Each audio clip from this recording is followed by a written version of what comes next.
name is Josh Deming, and I'm a rude Canadian.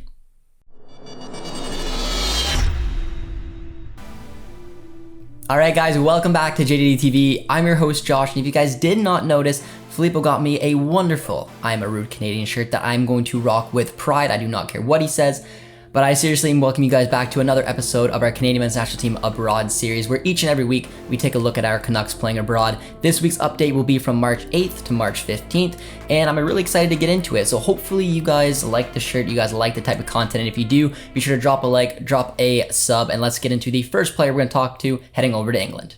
Alright guys, we're going to kick things off with Junior Hoilett, almost our mascot of the channel. I really do need to rearrange the players a little bit, but regardless, we're going to start and take a look at Junior Hoilett. And Junior Hoilett started at the weekend. He played as a left attacking mid in a 4-2-3-1 system. He played 78 minutes with an 82% pass completion record, 34 touches, did not have any shots on net, and unfortunately for Reading, they lost 4-0 against Forest, who did not play Richie Laryea. Just to give you guys that quick update there. And with that loss, Reading now sit 21st in the table with a 10-5-21 record on 29 points, 4 points off the 22nd relegation-bound Barnsley. Now guys, it's still business as usual, unfortunately, for Junior Hoilett and Reading. They're just not getting the performances. They're not finding a way to get results, and they're really struggling right now. And I wouldn't be surprised if some way, somehow, they slip into that bottom three. But the one positive thing to take away is that Junior Hoilett is playing, and he should be in relatively comfortable form going into the upcoming window at the end of March. Moving down a league now, we're going to take a look at Corbeanu, who's a player we haven't touched on too much in the last few weeks, but he was back in action midweek on the Tuesday as he started and went all 90 minutes as a right wing in a 3-4-3 system. Theo had 3 shots and 81% pass completion. He had 55 touches, 2 key passes, and he got himself an assist as well as MK Dons won 3-1. At the weekend, he wasn't overly involved, but Theo was subbed on in the 75th minute. He created a shot for himself, and he had 14 touches on the ball as MK Dons drew 1-1 against Wigan. And with that, they still sit third in the table with a 21-10-7 record. Better to see a little bit more minutes from Corbeanu, as I still think there's a potential shot that he might be called up for the upcoming Canadian Men's National Team window. Alright guys, heading on over to Germany now, we got some massive news for you guys. Alphonso Davies is back in training. Nagelsmann said, unfortunately though, it still will be about 2 to 4 weeks until he's back in match action, but regardless, this is a huge moment for Davies. It's so exciting to see him get back, especially knowing the fact that this was something to do with his heart. It's always scary, but it just smiles all around. If you're Canadian Men's National Team fans, you were smiling with the footage was going through Twitter and seeing him back in training, so he won't whatsoever play a part in the upcoming window, but there is a chance that maybe he'll go and he'll celebrate and be there as just a simple, because he's a leader of that team. But unfortunately, we won't see him on the pitch. But regardless, I could care less. The job is basically done right now, and I can't wait to see him celebrating with his boys as they find a way to potentially go to Qatar.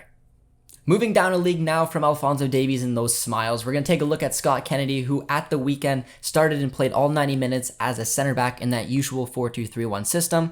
Kennedy had 43 touches, 3 recoveries, 7 clearances. He played out of the back quite a bit, but unfortunately wasn't too great with his accuracy, only having 5 of 10 successful long balls, as Jan Rogersberg drew 1-1 to sit 10th in the table, still with a 9-6-11 record.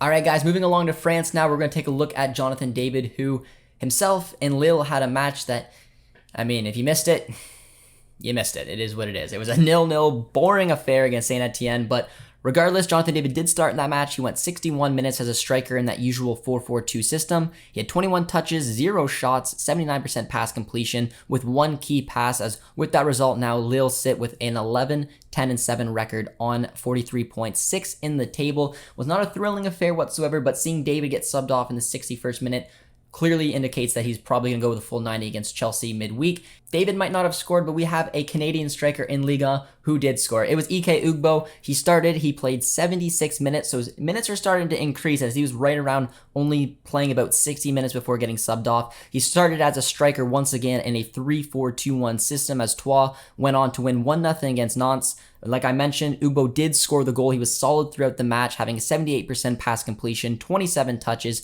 That one shot he had on target was a goal with a nice composed number 9 finish. It was his second goal in 5 matches, and now Troyes all of a sudden are kind of sneaking away from that relegation bound with a 7-7-14 record on 28 points, only 2 points off of now the promotion/relegation place of 18th, which is really good to see for for them. St. Etienne is now in that spot, so if Troyes can keep this kind of results and have a striker who can put the ball in the back of the net like Ugbo, it's going to be nothing but good things for Ugbo as well as Troyes.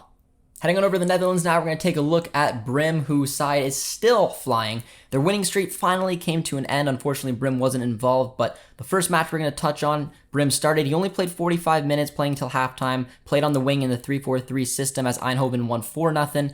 Brym was lively throughout the match, as he typically is, scoring the first goal of the match as well, his 6th of the season. He did not play in the following match as Eindhoven drew on Monday, and with that record now, they sit in 4th place with a 17-6-7 record. Like I mentioned, ending their winning streak, but regardless, picking up a point is still nice to see for them, and they're still in a good hunt for the top 2. Looking a little bit unlikely, but regardless, they have tremendous form going into the relegation promotion playoff.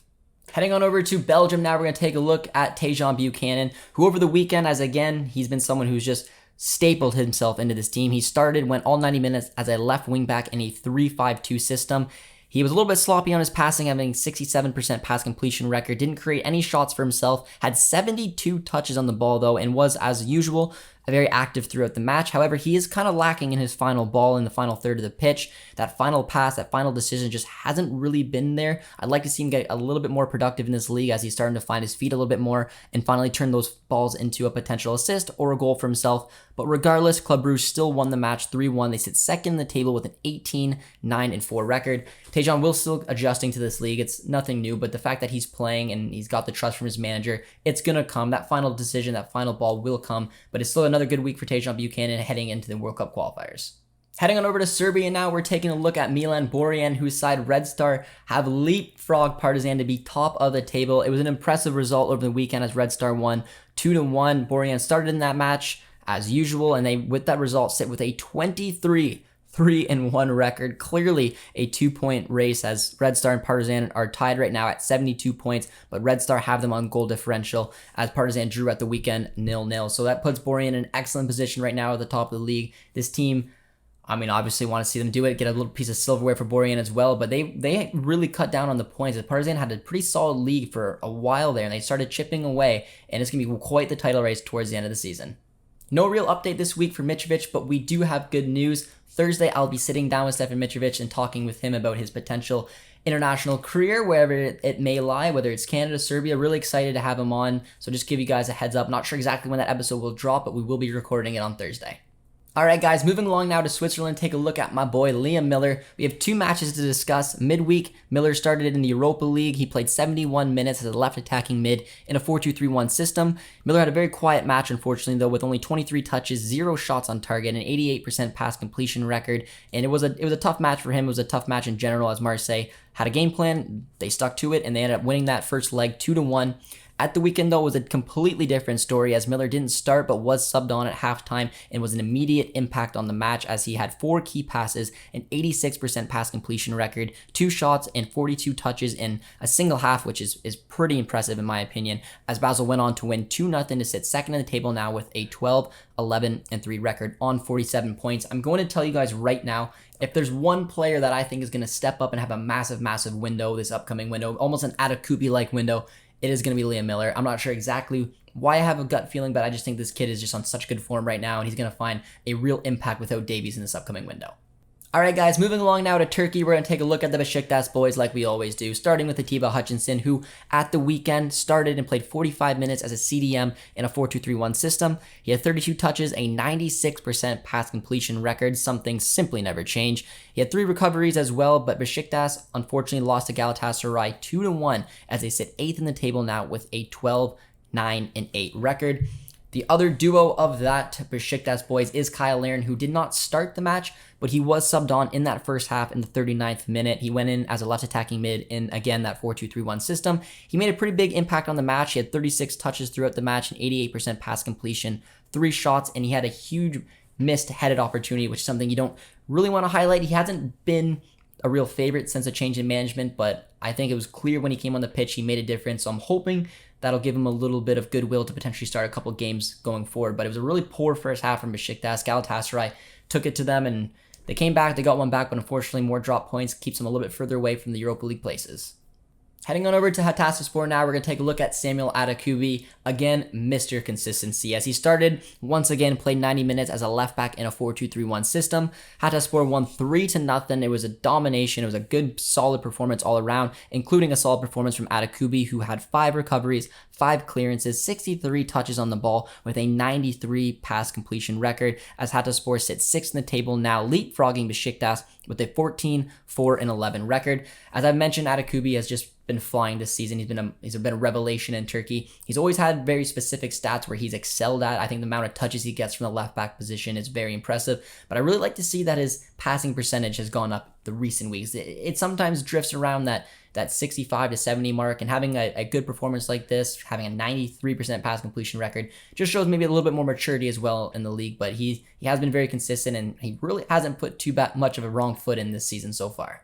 Moving along to the MLS, guys, this section still is a work in progress because there is a lot of Canadians, obviously, with the 3 Canadian teams. So I'm still trying to figure out exactly how I want to do it, but we're going to focus right now on the first player will be ZBG and a part of that CF Montreal side, as it was not another good match for CF Montreal over the weekend, as they lost 4-1 to NYCFC. There was not many good performances, unfortunately, from our Canadians. It was a match that everyone probably thinks that they would like to forget. However, ZBG was the highlight of that match, in my opinion. He was subbed on at halftime. He was solid coming on with 26 touches, 2 shots, 3 successful dribbles, and as well as he scored the only goal. But unfortunately, with that loss, CF Montreal sit with a 0-0-3 record, 14th last place in the East.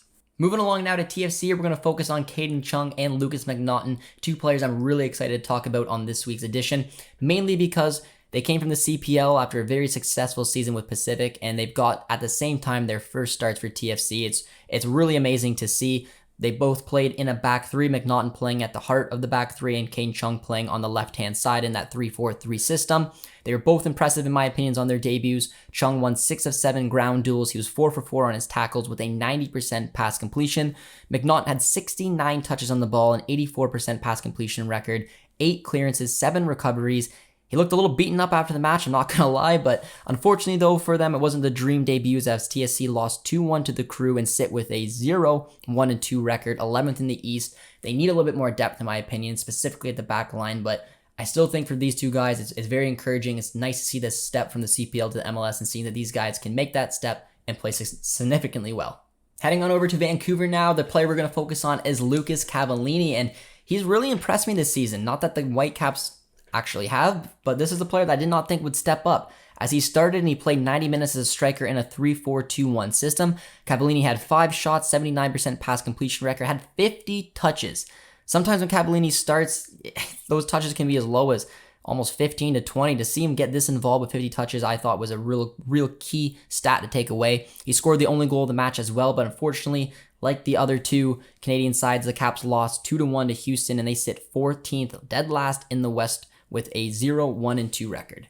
Well, we got the bad out of the way for the Canadians in the MLS, so let's head over to the good. Let's head over to LAFC, where we're going to take a look at Doniel Henry, who in this match started his very first match for LAFC. He started as a center back in a 4-3-3 system, playing all 90 minutes. He had 63 touches, 87% pass completion record, 3 recoveries, and helped keep a clean sheet as LAFC beat Inter Miami 2-0 to sit first in the West with a 2-1-0 record. Crépeau, a second Canadian, also started in that match, starting as a keeper, as you'd assume, making 2 saves. He was 18 for 20 on his accurate passes, and again, Crépeau just finding, I don't know if it's the chemistry, the vibes, or what it is, but he seems to find a passion so far playing for LAFC. You can see it with the after-match kind of celebrations he's been doing. It's really cool to see. I definitely got an interest of watching LAFC since Henry and Crépeau went there. And this team looks like no joke. They really look like a team that can compete as long as Carlos Vela can keep putting the ball in the back of the net, keep doing what he does, and stays the entire season. I think this will be a playoff team, and we'll see what they can do this season. Sticking in LA, but moving on over to LA Galaxy, we're going to take a look at Edwards and his side, as at the weekend he started and went all 90 minutes as a left back once again in a 4-4-2 system. Edwards had an 83% pass completion record, 90 touches, which is the stat I'm definitely highlighting from this. A left back having 90 touches is absolutely ridiculous. Very, very heavily involved in the attack when going forward. 7 recoveries, 3 successful dribbles, and he had 1 shot as well. But unfortunately for the Galaxy, they lost 3-2 to the Sounders, which shows potentially a little bit of a fraction at the back when the way that the team defends and the team attacks, as you see how clearly effective Edwards is going forward, but maybe some question marks as well on the defending side of things. But regardless, I say Edwards had a very successful match in this game as well. But with that loss, the Galaxy sit 5th in the West with a 2-0-1 record. Heading on over to Colorado now, we're going to take a look at the Rapids and Marc-Anthony Kaye. And after their offseason, and really seriously after that first match, I was very, very concerned. But they completely flipped the script after that convincing win against Atlanta. Now they just won 2-0 against Sporting KC. It's been incredible. And in this match, Marc-Anthony Kaye started. He played all 90 minutes as a center mid in a 3-4-3 system. Kaye had an 80% pass completion record, 12 recoveries, 68 touches, 3 key passes, and scored a goal. He was named man of the match as well. He was in the MLS Team of the Week. And with that win over Sporting, they now sit in 4th place with a 2-0-1 record in the West. Complete turnaround in a couple weeks, considering I thought this team was going to be struggling. I put them pretty low in my predictions at the beginning of the season. So great week once again for Marc-Anthony Kaye. And finally, heading over to Minnesota United, the last player we're going to touch on is Dayne St. Clair, who took a look at what Kaye did, and he upped it because he started as a keeper in this match. He made 8 saves for Minnesota, including a penalty save. And he struggled a little bit with his distribution, but obviously kept the clean sheet as they went on to win 1-0. He was named the man of the match just like Kaye, and he was also named in the Team of the Week for the MLS, the second Canadian to be named in the MLS Team of the Week. Really incredible performance from Dayne St. Clair. I think that got some attention from our fellow Canadians. Potentially, John Herdman, not that, the third keeper in our national team is the most important thing you're ever going to see, but they definitely are going to be fighting to go to Qatar. Huge statement performance, in my opinion, from Dayne St. Clair, as Minnesota, with that victory now, move up to 7th in the West with a 1-2-0 record. All right, guys, this brings us to an end of this episode of our Canadian Men's National Team Abroad series. We got a lot of Canada content coming up with the World Cup qualifiers, including potentially tomorrow or Friday, whatever day the rosters release. We'll be here. We'll do a nice little live stream for it. So hopefully I will see you guys in there to get on the reactions. And if you guys could be so kind on your way out, be sure to drop a like, drop a sub if you guys are new around here. We'll see you guys next time. Cheers, friends.